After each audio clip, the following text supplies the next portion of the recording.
Welcome to Voices from the Bench, a dental laboratory podcast. Send us an email at info@voicesfromthebench.com or look for us on Facebook at Voices from the Bench. Greetings and welcome to episode 208 of Voices from the Bench. My name is Elvis. And y'all know my name. I'm Barbara. What's happening, Barb? Sober Barbara.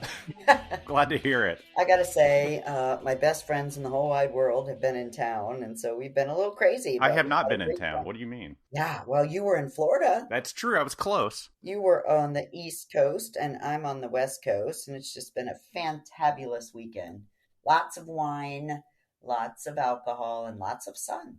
And friends, and fun. Nice. There you have it. So here we are, episode 208. I know. You know what that means, right? What does that mean? Well, I went to public school, so I had to get out my calculator, and I figured out that there's 52 weeks in a year. Right. 208 divided by 52, that's 4. That means we've been doing this for 4 years. Damn. Isn't that nuts? It honestly is, but I'll tell you what, I'm super proud of it. Yeah, we should be. I say this often, but we still get along pretty well. Barely.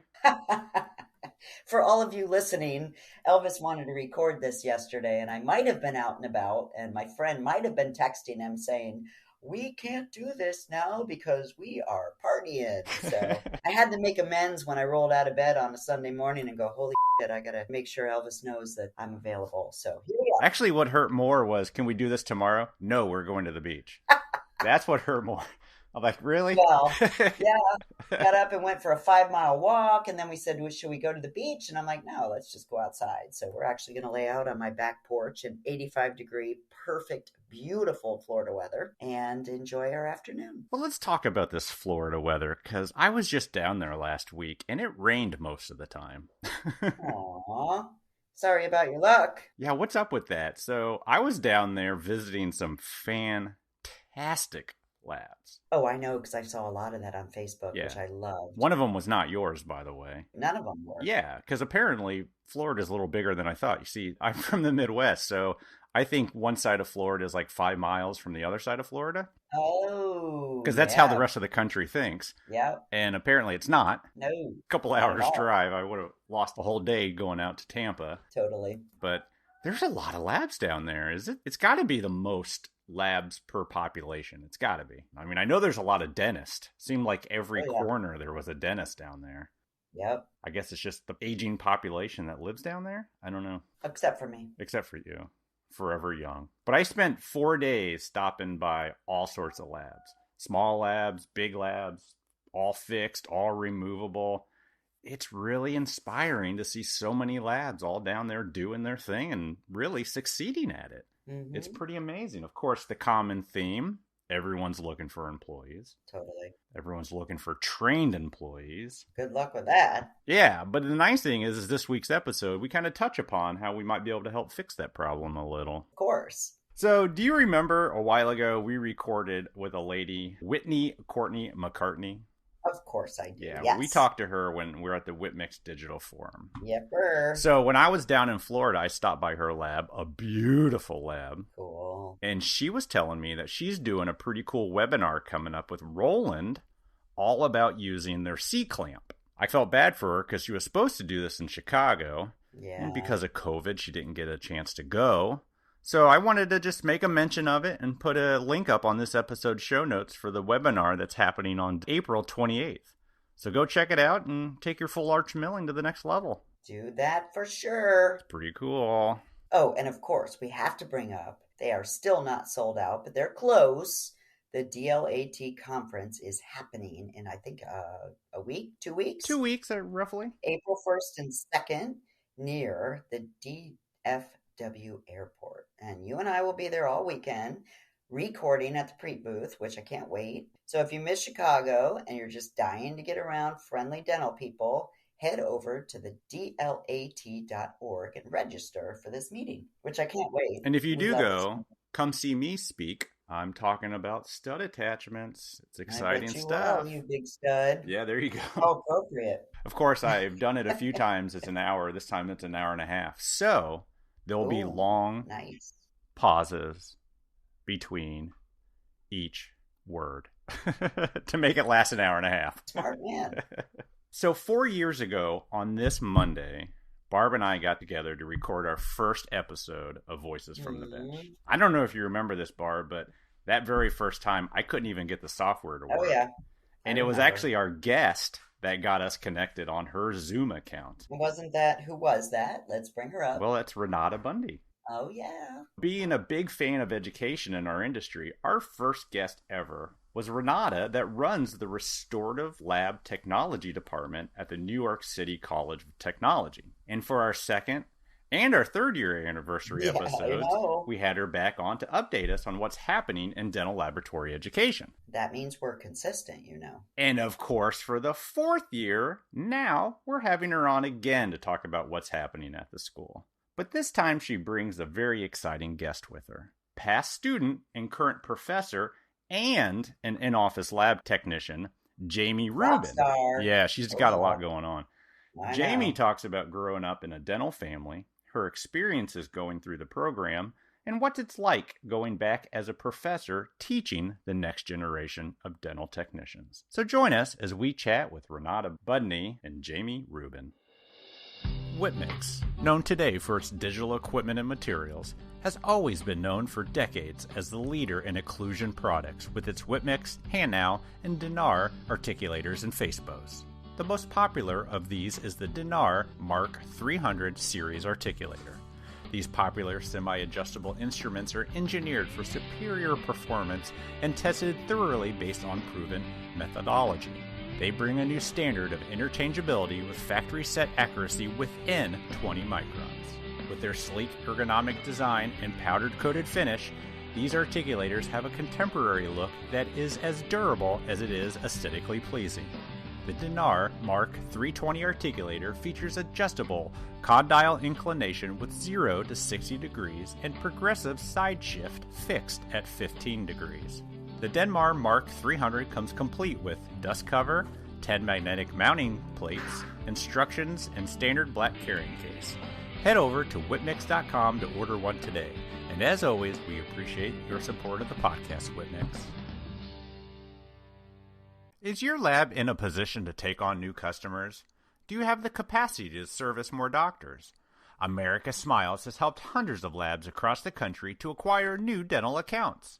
They're the biggest name in dental laboratory marketing. Don't waste time mailing and calling hundreds of doctors just to see poor results and hear overwhelming rejection.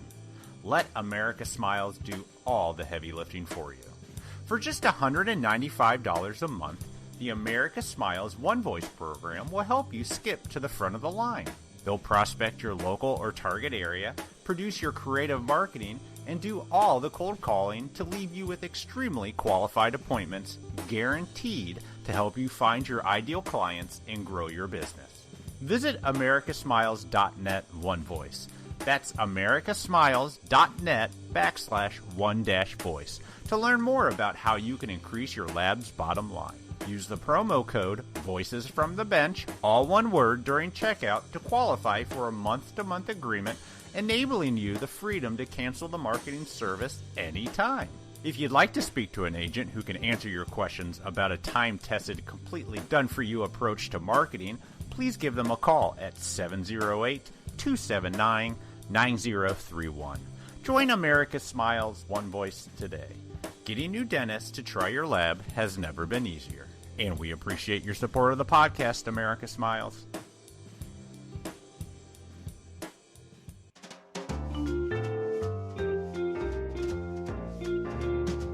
Voices from the Bench. The interview.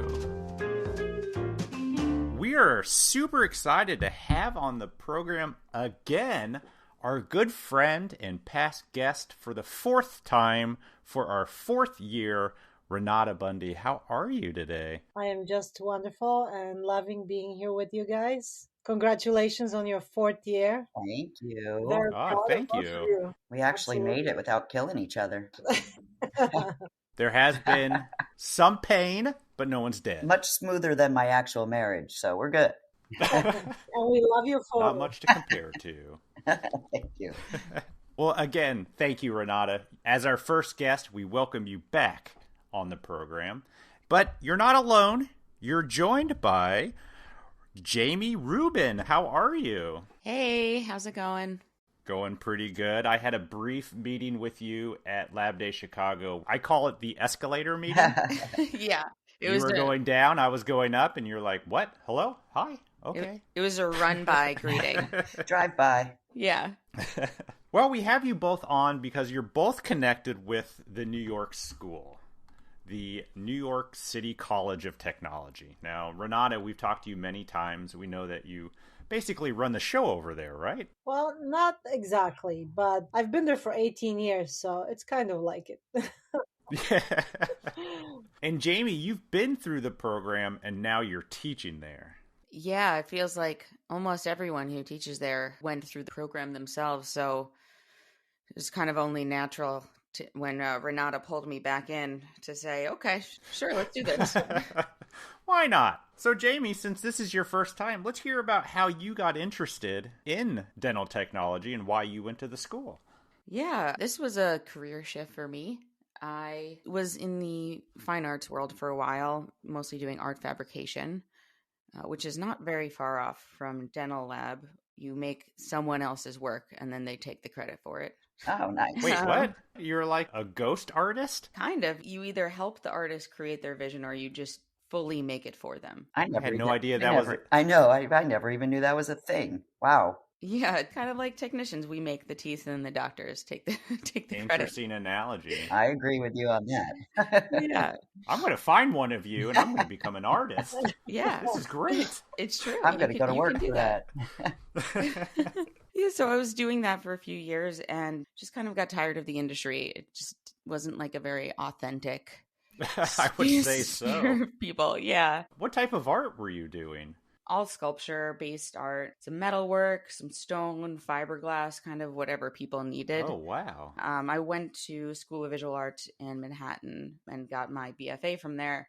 So that kind of prepared me for working in all different mediums. Mm-hmm. Interesting. Yeah, so that was cool. But then I was like, this isn't for me.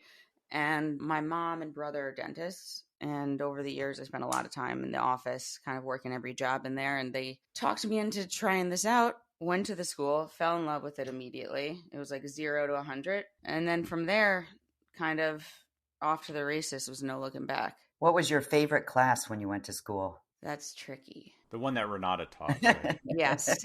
All of Renata's classes. Those are my favorite. That would definitely be a safe bet. Yeah. We have a lot of great classes, though. Yeah, all the classes are, all the fixed prosthodontists, the ceramics, the CAD/CAM. We have a class on occlusion, which is the last semester, which I really enjoyed because it's some more advanced concepts. So you just kind of get a little bit of everything while you're there, just building a foundation. So when you went to the school, you, of course, had your experience with did you say your mother and your brother are dentists? Yeah. Did you feel that you were prepared when you showed up at school, or? Somewhat.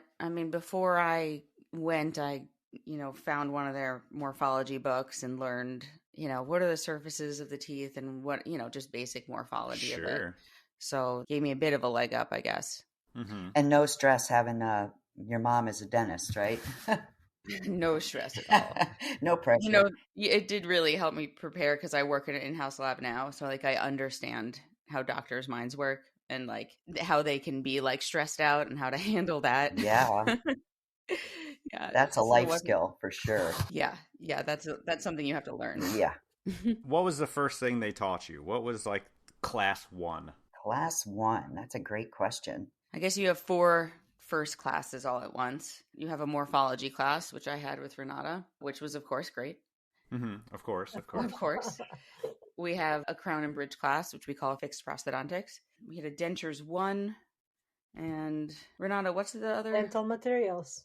Ah, yes, non-metallic dental materials. Non-metallic. Mm-hmm. Interesting. We have a separate class on metallurgy in a different semester. Wow, I had no idea. And they throw all this at you at the first semester.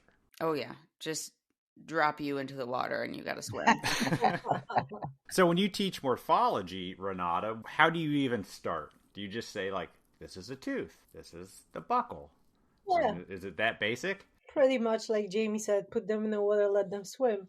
But we do a lot of waxing. We do sculpturing of the teeth. So we wax individual teeth and pretty much about 20 20 wax ups, I believe we do throughout the 15-week semester.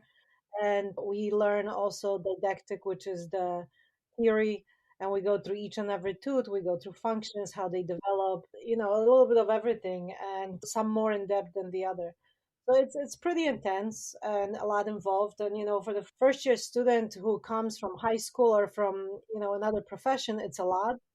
And Yeah. so learning the dentures and fixed and morphology and dental materials, it's a lot. But when you think about it, we only have 2 years and each semester is 15 weeks.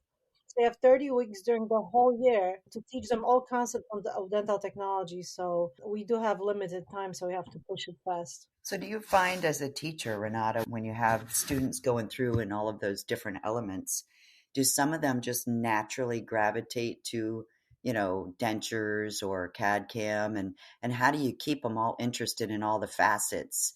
When they might not be as gifted in one of those, how do you keep them driven? Because I'm sure it can get frustrating as a student. Oh, absolutely. And the students do, especially because they have so much to learn. And if they miss some classes, or they don't understand certain concepts, they seem to fall behind. And some students come for different reasons. Oftentimes students cannot get to dental hygiene or radiologic technology, and they come to us, thinking they're just going to fill the gap. Right. And then they end up falling in love with dental technology, or they end up saying, what, this is not for me. So yes, you have all these different students and you have to keep them interested.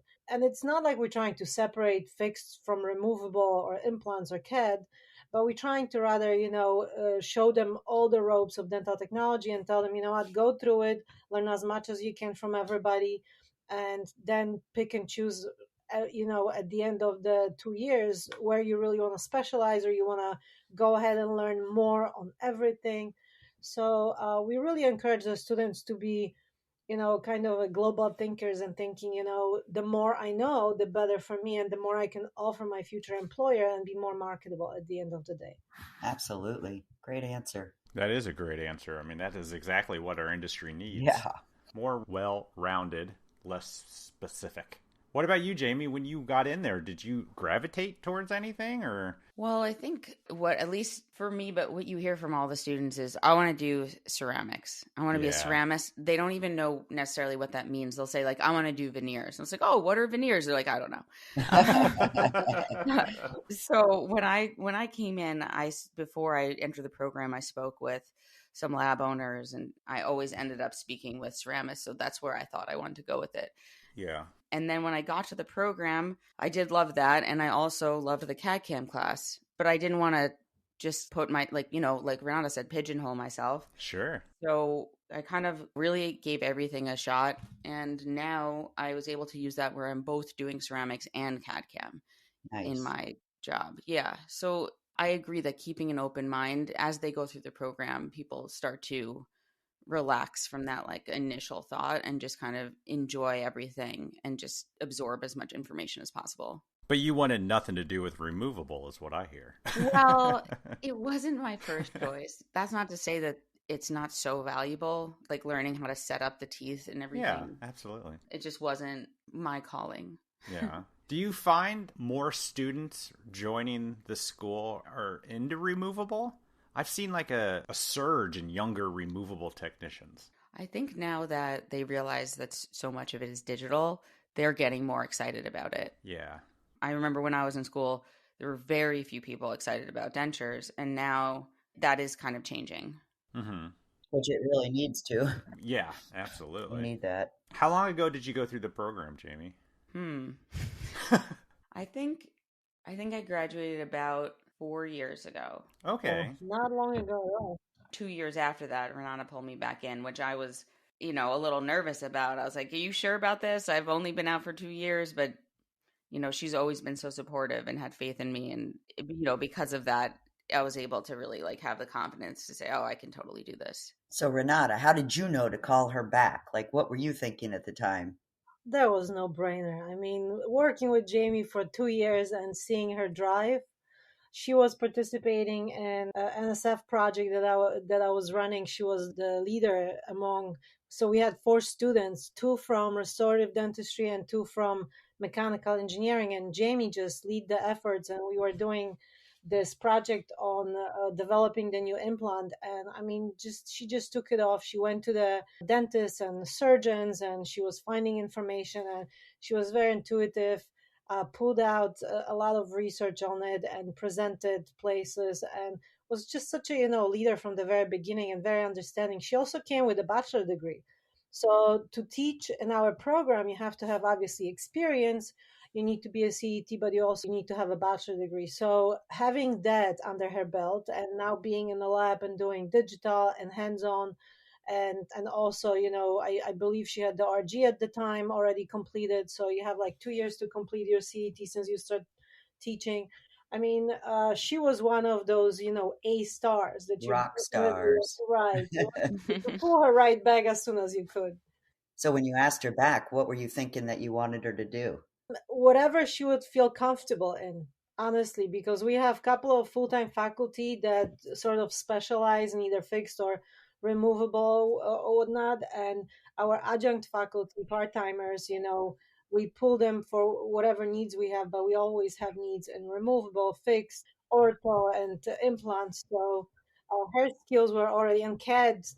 She was already doing CAD, and she was hands-on, in the lab. So that was a perfect background to teach. Wow. So that's what you teach now, Jamie, is the CAD class? I teach both the CAD class, I teach the lab, and then I also teach the 3 levels of fixed prosthodontics. And I am also lecturing now for the fixed prosthodontics, which has been really cool to get into lecturing this semester. This is the first time I think Jamie is doing lectures. So how do you like lecturing versus in the lab? We do hands-on work, but in the lecture you have to simply present the theory, but it's tougher because then you have students asking questions and you have to be ready for that. So I was just wondering how Jamie likes lecturing, because that's a tougher job. Great question. I actually really like it. It is more work for sure, because you're not just showing up. I was on for 2 hours last night from until 8:30 on a Saturday night with students because we have a quiz coming up and they wanted to review. So it's definitely more work, but I do really enjoy it. I feel like I'm trying to make the class my own, and going along, as we're going, it's kind of evolving. It is so much information for them to digest in such a short period of time. So that's been the challenge for me, is making sure that they're not getting so overwhelmed. Yeah. But I am really, really enjoying it. And then on the other hand, I do love the lab as well. That's when you can get the students excited about it, is when they're doing the hands-on stuff and you're guiding them through it and trying to build their confidence as they go. It's a great balance to see it from both ends. So you spent 2 hours on a Saturday night? Yeah. Was that a scheduled class, or was this a bonus? Do you guys usually have class on Saturday night? No. This was just a couple of students reached out and said, oh, we have this big quiz coming up next week and we don't feel like we're ready. Can you help us? And that was the time they chose. So was that face-to-face or was that online? That was online, on Zoom. So what did you go through? Help me out. 2 hours. So did you just go through everything and they just fired questions at you, or? Yeah, kind of that. We went through the review sheet. I kind of bulked out the review sheet, changing the quiz up, and they just wanted to make sure they were covering every specific thing and understanding. It's just so much information. Yeah. But I think when the students ask a teacher, for help, this is when the true learning happens. Because when you bring them to the classroom, they oftentimes in different moods, or they're not ready, or they're not truly listening, or they're distracted by something. But when they come to you and they ask you questions, you just gotta grab them at that point, and soak all that knowledge in. And what Jamie did yesterday is just this just shows her passion, That's the reason why I wanted her there. She's just perfect for it. I feel like it's not just me though. I feel like all the instructors at the school are really responsive to students who want to put in more work. That's how it was when I was there. It was very much, and this is in most industries, but especially in this one, is you get out of it what you put in. So when we see someone who is really committed, we want to encourage that and respond to that with, meet them at their level. Absolutely. It's easy to be lost if you're not encouraged. Oh, yeah. Do you teach ThreeShape or is it ExoCAD, or do you cover both? We teach ThreeShape. Okay. And I think it's such a good program to start with because you have like basically like the tree that you follow as you go along. And I want to do more with it. When we were in Chicago, I was having conversation with someone from ThreeShape, and he was really excited about, engaging more in the education. And I'd really like to see this kind Absolutely, of build on even more. So how do you prepare your students? Like, does the school itself have the content and you deliver the content? Or do they have the content and you have a mix where you bring your own content? So basically we follow the syllabus that's set out by NBC. Oh, nice. Yeah, so it's based on the Air Force manual mostly, kind of which has tons of ThreeShape in it, I'm sure. So much ThreeShape. So that's the basis, right, for the RG and CDT exams. So I've been trying to really, and I've seen Renata do this too, where she'll infuse things in that aren't necessarily just locked in. So I have been going through and revamping where we had a presentation on model work, and I added a whole bunch of slides on the digital process and how that would work there. So trying to prepare them realistically for what they're going to encounter and not just prepare them for the exams. That's so smart. So they're learning a lot from what you have in the real world.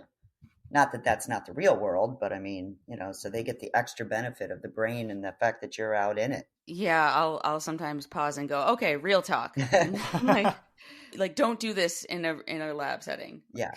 Exactly. So when you graduated, did the school place you in a lab, or did your mom place you in a lab, or your brother? So it was indirectly from the school. Uh-huh. We have, between our first and second year of the program, we have an externship, which the students are set up for. And they spend some time at a lab just kind of shadowing people, learning how workflows go and how everything functions in harmony. So when I went for the summer, I went to a commercial lab, and I was like, okay, great, I've got that experience, but now I really want to see what an in-house lab is all about. Yeah. So over the winter break, I spoke to Nick Manos, one of the greatest guys ever. He was instructor there. And I said, all right, you set me up at the commercial. I want to spend my winter break seeing an in-house. He called up Adam Milescu. He's a ceramist. He's become a bit of a mentor for me now. I work with him.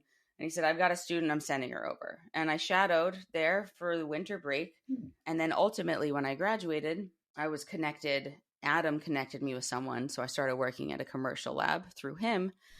And then, I don't know, 6 weeks later, one of the doctors calls me in. He's like, I'm pulling you in. You're going to start a digital for us. And I was like, I am totally green. And he's like, yeah, you're a go-getter. You'll figure it out. And I basically, from the ground up, built a digital department. And I've been there for 4 years now. I guess technically I'm the digital dentistry supervisor because I'm just wearing so many hats. It's more than just designing. But I would never have found that place had it not been for the introduction that I got from the instructors. So how do you build a digital lab? What did you add? What was on your list? Did he help you and let you know what he wanted, or did you just come in and go for it? Oh, he had no idea what he wanted. You went out and got dental wings, right? Dental wings, exactly. Yeah. I was like, this is the best. This is what you want. So they already had ThreeShape, and they had an ancient computer. So I was like, okay, we need a new computer. Sure. And at the time, what they were doing was for anything that was a digital material, they were waxing it up, sending it out to a different lab. They were milling it, sending it back to us. And then they were doing the finishing. It was like a very backwards analog meets digital. So when I came, I started doing all the designing, and I'm still at this point finishing over 50% of the work on my own, maybe 75. And then the ceramist will do the single centrals and the build-ups and things like that. And then now it's an in-house lab in Manhattan, so we really do have a tight space. So we still had been outsourcing all the manufacturing. But now this month, we should be getting our mill and our printer, all the things so we can start manufacturing in-house. Oh, that's exciting. Yeah, except I'm really excited, except I'm still the only one doing it. Oh, yeah. So they're like, this is going to be faster now, right? And I'm like, no, this is going to slow me down. What mill did you get and what printer? I'm just curious. We got the Sega Max, which I'm super psyched for, and we got a Roland, just really compact, and it's going to be... We're really hoping, if you know any technicians, trying to hire people. In Manhattan. In Manhattan, yeah. How hard is it to find technicians in Manhattan? I think it's the same way everywhere. Everywhere? Yeah. It's just right now, everyone is everyone I call up is like, I'm like, hey, do you know anyone? And they're like, no, but do you? Yeah. I've been doing this since the summer of last year, so I think everyone's kind of in the same boat. Yeah, you're not alone. I see a lot of labs. Every single one asks me if Everywhere. I know of anybody. Literally. Everywhere. Yeah. So do you guys do mostly zirconia or Emax or removable? We only do fixed in-house. It's a prostoperio office. Okay. So I'd say 70, at least what I'm doing, 75 or more is implant supported. So that's Wow. zirconia, PMMA. Yep. But we still do some Emax. Do a lot of PFMs So many PFMs. on your dental wings. Yeah. No, I think that was a big shift when I came over. Yeah. Get rid of them. Yeah, it was a huge pivot for them to really just devote themselves to zirconia for all these implants. Renata, do you still teach PFMs? You guys mentioned you have a whole class on metal. Yes, unfortunately, we still have metal. We still have metal, but at the educators meeting literally last week or week before, we spoke about it, that we still teaching metal and we need to really shift to digital, and that conversation has been going on for a number of years. It's just, when it comes to academia, it's not like the corporate world or laboratory world where you have funds for everything, or it's much easier to devote the funds to new technologies.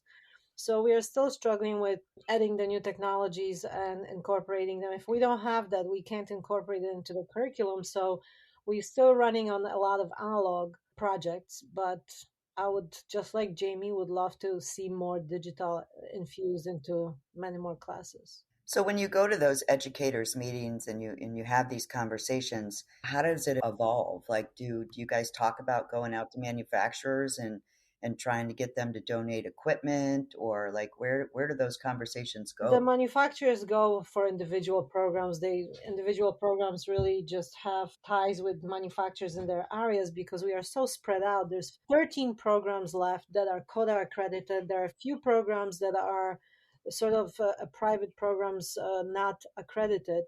But the last program that actually discontinued was the Portland Community College, and they discontinued in February 2021, so a year ago. And when you think about it, we had about 20 programs in 2010, and now we are down to 13 programs. And, who knows how it's going to look like after the COVID pandemic, although with the infusion of the federal funds, it was very, very helpful.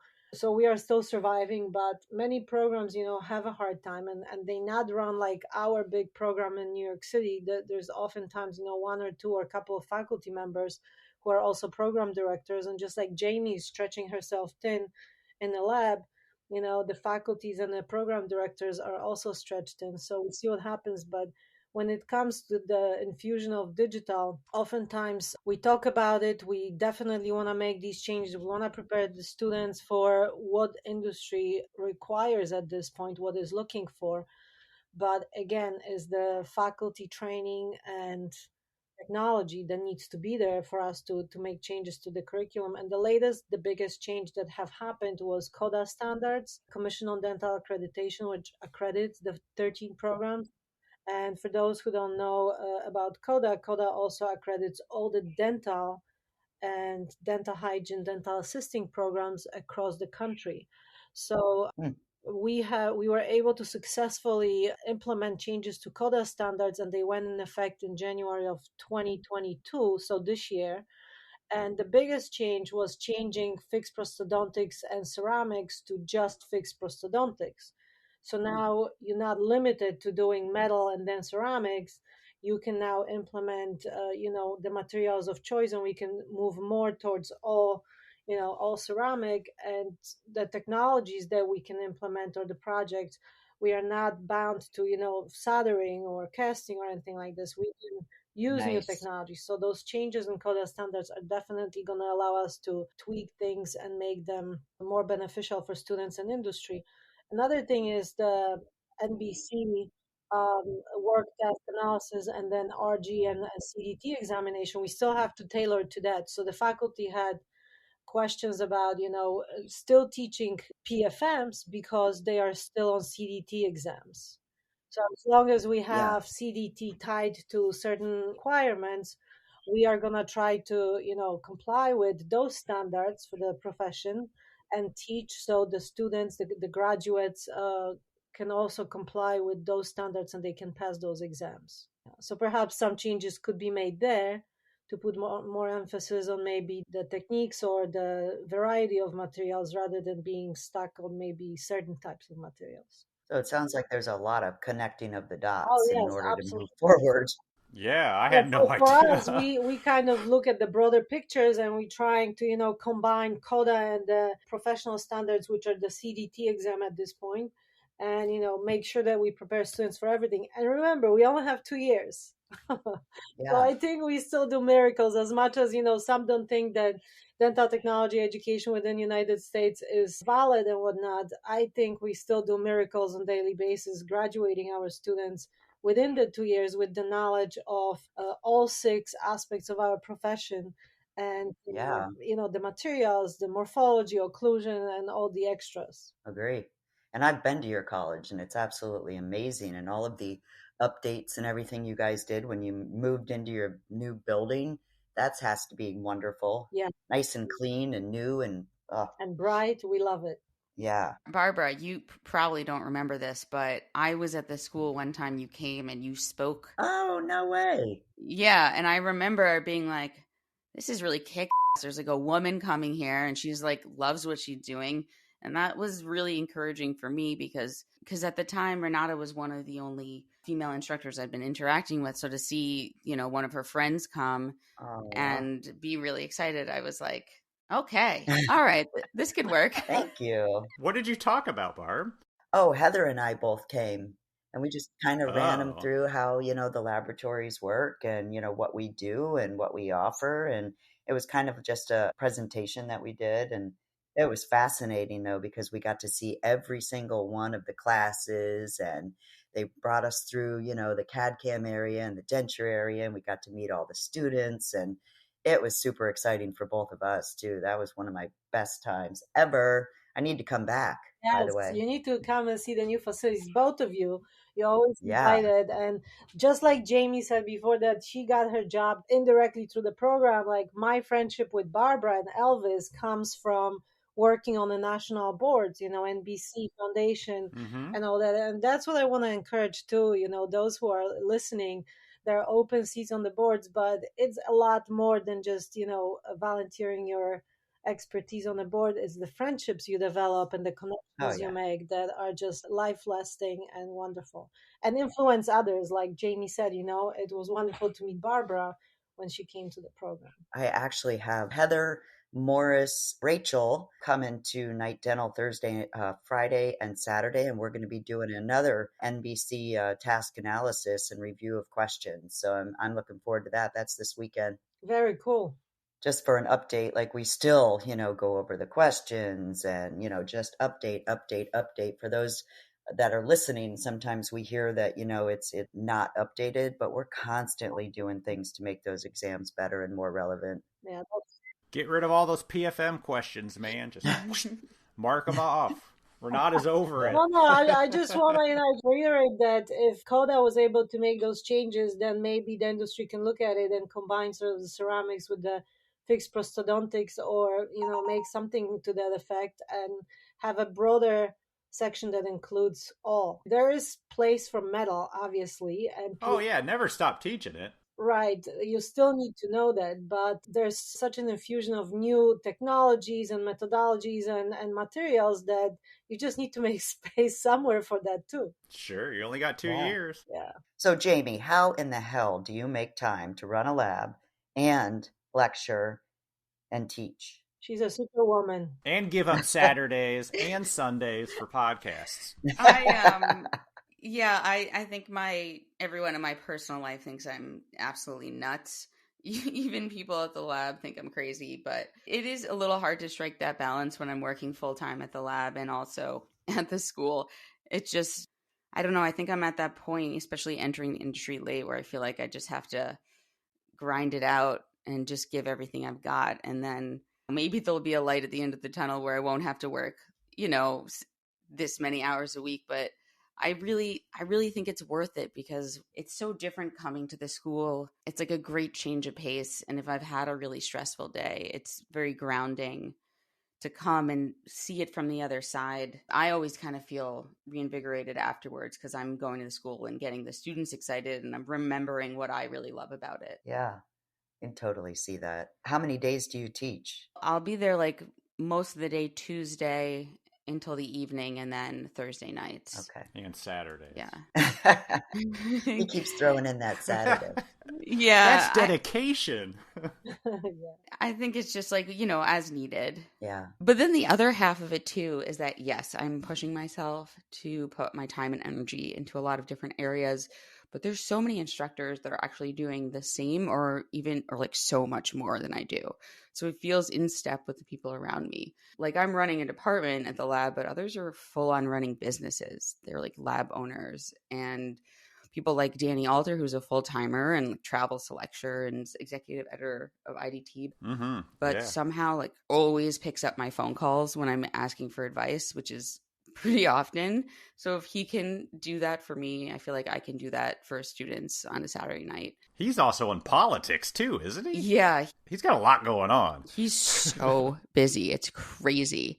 And then even out of a formal academic setting, for instance, everyone in the ThreeShape study group on Facebook who takes so much time out of their days, like unpaid time just to help people, like especially Min Tran, Mark Dixon, and Siobhan Polarian, who have been lifesavers for me when I was starting out and still today, like all the time helping me. So knowing how much all these techs juggle both in and out of formal academic settings to make teaching something that they have time to do gives me motivation and confidence that I can do the same and pay it forward. Yeah, you're not the first person to mention how great of help that group has been. They are amazing. And then you just like meet so many great people in there. Like I would never have been able to just like figure it out without without being able to lean on them. It was a game changer. YouTube videos only last so long. No, and you cannot ask why in a YouTube video. Yep, and those guys know exactly why. Yeah, totally. And they'll also set you up to be where they know that you're going to have to figure some part out on your own, but they'll like set you on that path. And then because you were able to get to it on your own, now you know it even better. That's awesome. Yeah. How many are in the school right now? What's your graduating class look like? How many? We used to take about 60 students. Last year we took about 50 just because CODA standards, like I said, because of the changes, they also changed the ratio between the faculty and the students. So we used to have one faculty to 15 students. Now we have one faculty to 12 students. So because we run like 4 sections of 15, we had to lower it to 12. So now we can't really accept that many students.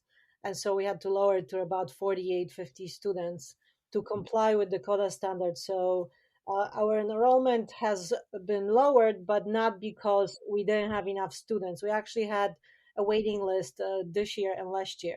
That's awesome. Wow. Yeah, that was really beautiful. And I feel that COVID also opened new possibilities for people to look into the health professions more, as that's going to be something needed in the future, and more interest is being sparked, although maybe not with all the programs across the country, but definitely with ours. Yeah. How do you guys attract students, or do students just gravitate that direction? Do you have like anything out there explaining what it is? Yeah, so we have the new video on our website at New York City College of Technology Restorative Dentistry site. We have the new videos of what entails to be a dental technician. We also give links to National Association of Dental Laboratories, NBC. And when the students reach out to us, we also give them links, and we talk to them or converse with them in writing to show them what the profession is all about. When I used to see the students and talk to them in person, I would hand them the LMT magazine, which they send us copies every month for our students to go through. So this way they can, open the magazine, that's professional magazine, and see what's going on in the profession. But we also have 3 high schools within our area on Staten Island, in Brooklyn, and in Manhattan. There are 3 high schools that sort of teach dental technology. And oh, you're kidding me, really? Well, yeah, they have a program, and the students find out about dental technology, dental assisting, dental hygiene, And so they come for trips, although COVID have stopped that. Yeah. So they come for trips, they go through our programs, and sometimes we get few students from these programs. Wow. Then also, like I said, dental hygiene, oftentimes, they always swamped with students wanting to get to that program. And when they can't get into that program because, let's say, their GPA will never be high enough, like they get 4.0s, all the time or close to it, they tell the students there are other health programs within our institution, and they mention to them our program, and oftentimes they come to us and they take our program. Oh, that's great. Yeah, so a lot of influences there. Also, people come, like I always ask in my first class, how did you find out about us? They browse through the internet, they find about us, or word of mouth, somebody knows somebody who is a dental tech, or they have family members through different venues. How many heard you on the podcast and signed up for the school?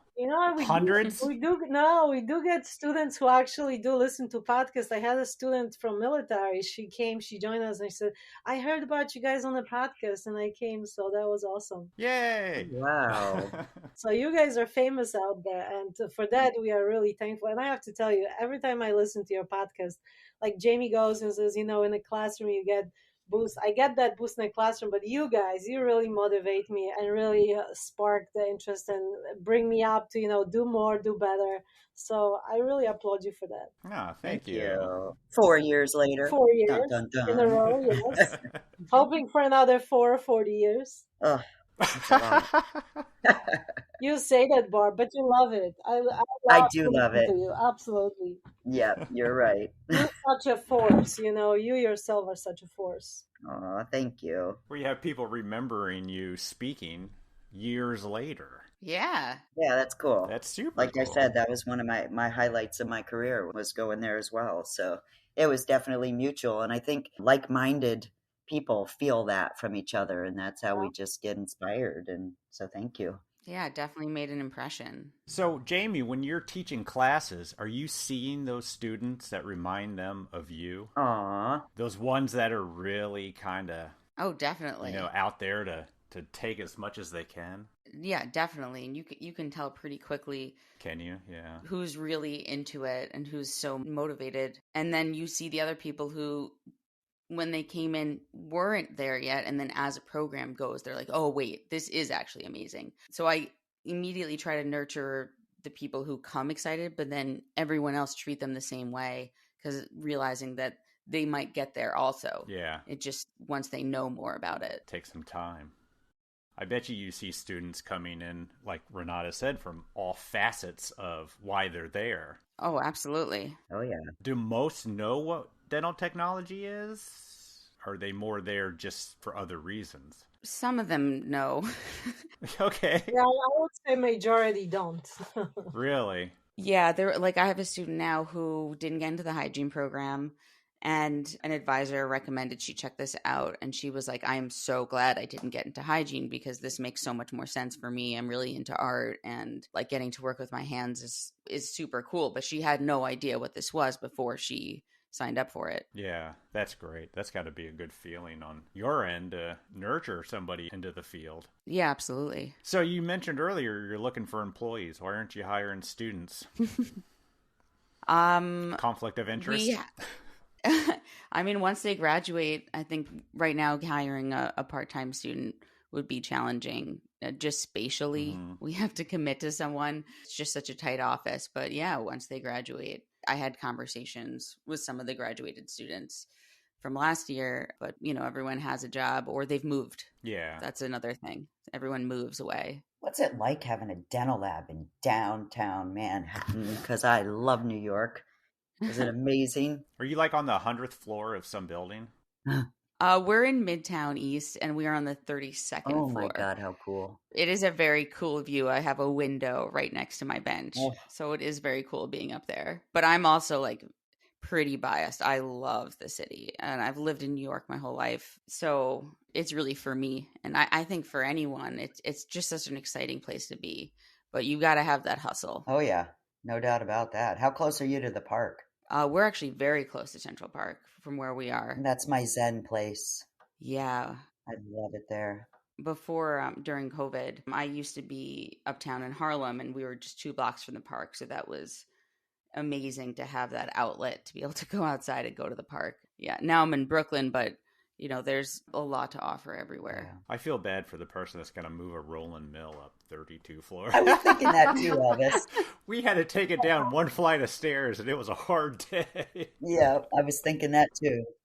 They have elevators. They have elevators in the city, so it's probably much easier to do it in the city than if I it's know, below but you. still. Yeah, that's true. The elevators would make it easier. I know Elvis way too well because I was thinking the same damn thing, and I was going to ask that. I'm like, is that tough? 32 flights up? Wow. I can almost feel your pain, Elvis, when you say that. You've seen me. So what's the school working on? What's exciting? What's the new thing? I think reopening after COVID and letting people in would be really, really exciting. Are you still not? Bringing the speakers. I mean, we are still dealing with putting down the mandates because we just got rid of the mandate about the mask. However, we are still encouraged to wear masks, but there are still mandates on vaccines and things like that. So, it's still trickling down, especially in big places, big workplaces. People are still afraid. So we're going through opening up the doors, but there's still processes in place to get people into the door. So we really didn't have any visitors. And in fact, many of the classes, especially the lectures, were held online. So now we're trying to get back to the classrooms and hold, hybrid classes and so on. So just trying to figure out getting back to the new normal and bringing people back in or having people join us through webinars and students starting to attend, which everything was kind of all over the place for a while would be great. And then changing the curriculum and bringing more digital, having more equipment. Now that we have infusion of federal funds, hopefully we get some more funding to infuse it to CAD/CAM. So when you say that, like, what are you looking to do? Do you have a vision in your mind of what kind of equipment and things that you want to bring in to do some updating? Oh, we already have the ThreeShape, right? So it would be great to continue with the ThreeShape and have more computers. We have computers for one of the laboratories, which has 18 benches. We have 3 of those. And then there is one computer lab with 18 benches. So right now we just have a computer lab available, but that's just one session that can run. And then the 3 labs, we waiting to install the computers and have more computers being purchased. So if we had more computers in the 3 labs that are hands-on labs right now, Yeah. it would be wonderful to be able to bring more CAD/CAM projects. If we don't have those computers, then we only have one lab available with the computers and with ThreeShape that we can really allow students to work on projects, and that's not enough. Yeah, that makes sense. Yeah, it would really be great to have more. We're actually we do have a computer lab, but ThreeShape's actually installed on laptops. So the laptops is just running on Wi-Fi, and then the students have been remoting in from home into those laptops. So it has not been the best situation working remotely from it, and talking to ThreeShape kind of about finding solutions, how we could improve that remote learning with them. But we also have a mill already. We have a 3D printer. We have a ThreeShape E series scanner. So we have a lot of the hardware in place. We just need to be able to integrate it more into the classes. Like instead of doing PFMs, we could be doing PFZs and have them designing the copings and milling out of zirconia, just like having all these options that are a little more realistic for what they would see when they exit the program. Yeah. Do you get a lot of equipment from donations from companies? We had in the past. However, when it comes, to updated, more modern equipment, the current equipment, it's tough. Yeah. It's tough to get because there's a lot of programs that need that. And you can work on the deals. We do have the licenses from ThreeShape. I believe they allow us to use them free of charge every year. Well, we do get, this is certainly a significant donation, so we do get donations at times. We do get some materials. GC and some other companies have donated over the time, and they call us, they say we have a donation. So if there's anything we can use in the classroom, we are welcome it with open arms. So we definitely had donations in the past, but to get the specific things that we need at the moment and that are brand new, it's hard to get. Well, this is our plea. We want our industry to continue. We want it to be educated. And I think we need to ask our vendors and our partners in our industry that want to continue doing business with our industry to help support the next generation. Donate to these schools. Yes, definitely. Thank you so much, Elvis and Barbara. This is wonderful plea. I love it. Yeah. Thank you. And our students are thankful for it. Yeah. We all complain about lack of technicians and lack of education and blah, blah, blah. Well, this is how we can help. Exactly. Definitely. Thank you so much for all your help. I will send you my old laptop. No, I'm just kidding. What about you, Jamie? You ever consider teaching full time? Oh, God. He's probably like, wow. Maybe down the road, it would be really hard to walk away from the bench. Especially, it'd be really hard to walk away from where I am now. It's just like, I get to see patients every day. I'm doing all the photographing them for custom shades, doing the treatment plans hand in hand with the doctors. And that's special. Yeah, it was a really steep and quick learning curve to kind of catch up to speed with them. And I don't know, I love working from the bench. I love doing the ceramics and the finishing, and I love the designing. And I love being involved with the doctors. Like, there's so many opportunities with them. Like, I've been helping do research for, like all these papers they're publishing. And wow. Yeah, so I'm kind of getting to be involved in like so many different branches of it. But maybe if I get really, really tired, eventually I'll go back, I'll get a master's, and then I'll do full time. Do you get to work with the patients with the docs? Yeah, absolutely. We go in and do consultations, and then the treatment plan is kind of a joint problem-solving venture with the doctors. And the doctors I work with, they're very high-end prosthodontists, and periodontists, probably names that you might know. And so getting to learn from them directly has been like a real privilege. So I was always told prosthodontists were like, pain in the asses, if you will. What has your experience been with them? Well, I think that with any doctor, there's like a certain amount of control they want to hold on to. But I think the lab that I walked into, it has had so much success before I came in that they really trust us and they trust our opinions and our approach. So that is, I don't know if that's a unique situation, but it's been my experience. I think it is, and I love hearing that. But when you go to the meetings with the prosthodontists, like we have the NGS meeting, and they always invite our students and dental students. And I cannot tell you how many times I hear thank yous coming from those high-end prosthodontists and how much they appreciate the technicians and the labs for making them look good. For those who get it, they do appreciate good work, and you are much better technician for it because they appreciate you, but they also want you to do the best. So as much as they might be pain in the ass, they pain in the ass for a reason. Yeah. And then you get that feedback. Like if a case went well or a case did not go well, like you're going to find out about it. And like, that's validating when you do well, and like a great learning experience when you don't. Yeah. So it's worth it for me. I can take the criticism. Yeah. As long as it's constructive. Yeah. I think Jamie has like a perfect scenario right now. And I don't know, Jamie, if you realize that or not, but you are in a field working with like-minded people and you feel great at your work. Then you come and you teach with the students, and that puts you in a different kind of mode, and you are on both spectrums, and you get the best of all worlds when you think about it. So when you ask somebody if they would want to do a full-time teaching, and I'm a full-time teacher now for 18 years, I had to let go of sitting at that bench because it just became too much. Being a full-time teacher and being involved in all the committees and all the work that required by the academia and research and publications and students and teaching. So I would say to Jamie, enjoy it for as long as it lasts and make it the best you can. You're doing great and you are just a rock star. Still giving great advice, Renata. Always. Awesome. Thank you. I appreciate always that. Always the mentor. Always. Yeah. She's been great with that. And I know I'm very lucky, and it's come down to just having some opportunities that I feel very privileged to have had, and mostly through people like Renata who've puts faith in me. Aw, I'm feeling the love, ladies. How much do you teach from the outside world in your lab to your students? Is it different than what you expected?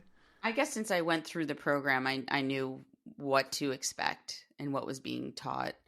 Yeah. And then just kind of trying to bring more of that outside into it has been like part of my goal. Sure. Because I imagine you probably didn't get that going through. I don't know if the other professors had outside jobs too. You get it somewhat. You do. A lot of the adjuncts are working at labs themselves, Okay. or own labs. So you do get that aspect of it. But also the full-timers had experience in the real world. So, you speak from experience, and the questions that students sometimes ask, some questions are more advanced than others. And if you don't know, if you haven't worked in a lab at the bench, you're just not going to be able to provide that, and the students will know. They will grade you accordingly as they grade the faculty as well. So all the faculty had experience in the field and can provide that kind of input, but definitely like Jamie being infused in it right now, day in and day out, and bringing that into the education in everyday classes, it's definitely a huge plus for the students. Yeah, I mean, you could walk into the class that day and say, well, I just had a day where it cracked in the oven 6 times. Let's talk about it. It's real life situations you get to teach. Oh no, we do get mistakes. Students make mistakes in the class, and things break in a class. And I always stop the class and say, okay, now everybody, let's learn from each other's mistakes. Don't worry, I'm not singling you out, but yeah, I always tell them, ask me why. Ask the question why. Be the 5-year-old, that learns for the first time why things happen, why things break and crack, and how they influence each other. So we all have that as instructors in our background. The best way to learn is through failure. True to I that. love when my students make mistakes, because then we really learn. You're right. Well, thank you so much for coming on the podcast. Especially on a Sunday, ladies. Yes, we Even appreciate more work. that. Well, Thank same you. goes for you. Thank you for accommodating us. We really Yes. appreciate it. Thank you for having us. I really enjoyed talking to you both. As always. As always. As always. Yeah. We appreciate what you're doing there in the school. Like you mentioned, it's a lot less schools than there used to be. So we have to really take care of the schools that are left. Yes, we do. And we are happy to send our graduates your way. So if anyone's looking for employees, you got a pool right there. Yes, please. Yeah, we always get information who needs what in the industry, and we oftentimes do multiple advertisements of labs and offers from multiple states, and just wish we had more graduates for everybody. But Yeah. anybody who needs a new technicians or are willing to train, especially, please contact the school that's closest to you, or a school that's even far away, and advertise with them, because they will provide you this complimentary service, and you never know which one of their current graduates or graduating students is willing to move and where. So you might find somebody who has the knowledge, needs more experience, but is willing to move, and you might be able to find that employee you're looking for. So definitely contact the programs. And I will say this also about our students, and I'm sure it's with the other schools as well, is that they're so hardworking. Yeah. And that even if you have to train them, like they're there for it. They're going to put in the effort. Like they went through the whole program for a reason. And so they're ready to give you everything they have. Yeah. They already invested. Absolutely. That's awesome. Wow. So everyone, contact your school. Yeah. Yeah. And you can find the schools at CODA website, Commission on Dental Accreditation. You just look for Allied Dental Programs and Dental Laboratory Technology, and you'll see contact information for all program directors to all 13 schools. Thank you. Yeah, NBC has also the link to programs that are accredited and non-accredited. There you go. There's no excuses now. Yep. Thank you so much. Thank you. Thank you, everybody. Have a great weekend, and we'll talk to you later. Thanks again. Thank you so much. Thank you. Bye. Bye. Did you know that most in-lab MCX5 users that have ordered burrs from Grow3X once keep on ordering Grow3X burrs over and over again? No way. You know what? I didn't know that. Why do you think that is, Elvis? Well, I think it's because Grow3X burrs are engineered by some of the same folks who have been providing burrs to some of the largest U.S. production labs for years. Did you also know that most roll-ins and DG shape users have no idea what they are missing out on? Well, I think I can guess what they're missing out on. You are right. Most Roland and DG Shape users have absolutely no idea how good and great Grow 3X burrs are because they think that the Grow 3X burrs are only for the in-lab systems. Well, they are wrong. To give Roland and DG Shape users the opportunity to find out for themselves how great the burrs are for their machines, Grow 3X is now offering a buy 3, get 2 burrs free special. This is exclusively for Voices from the Bench listeners, you guys, so please go support them. So all you simply have to do is go to the Grow3X website. That's grow3x.com, click on burrs, then select Roland and DG Shape, add 5 burrs of your choice to your cart, click on checkout. Enter the discount code B3G2. That is B as in boy, the number 3, G as in girl, the number 2, burrs, and check out. That's awesome. You know what? We actually have a code, Elvis. Boom! That was easy, guys. Go for it. Free burrs, use them, and use them well. And we appreciate your support of the podcast, Grow3X. Thank you. A huge thanks to Renata Budny and Jamie for coming on our podcast to talk about all of the amazing things you guys are doing at your school and your education in general. It's amazing. We couldn't be happier to have Renata back on, oh my God, year after year after year to celebrate with us and talk about the importance of good accredited schools for dental labs. And what she is doing is not easy, and I might add, because I've had many conversations with her about that, but choosing passionate people like Jamie to help bring them on and teach certainly adds another level of amazing to the program. And we are serious when we say that the companies, manufacturers, vendors in our industry really do need to kind of get in there and help support them. Donating equipment, products, information, and money is super important to ensure that the next generation of technicians are educated and ready to enter a lab to buy your equipment and your products. So, hello, everybody is looking for qualified technicians to hire, and there still are a handful of schools left, and they're graduating many, many amazing technicians every year. You guys, Renata, you're amazing. We love you. Jamie, thank you for coming on as well. And I also put up a link on this episode show notes to a list of all the accredited schools that are done by CODA. So it's a really interesting list. Check it out. Yeah, there's not many left, but they are amazing. Yeah, it's a good resource for labs to go look for those next employees. All right. All right, everybody. We'll talk to you next week and here's to another 4 years. Bye.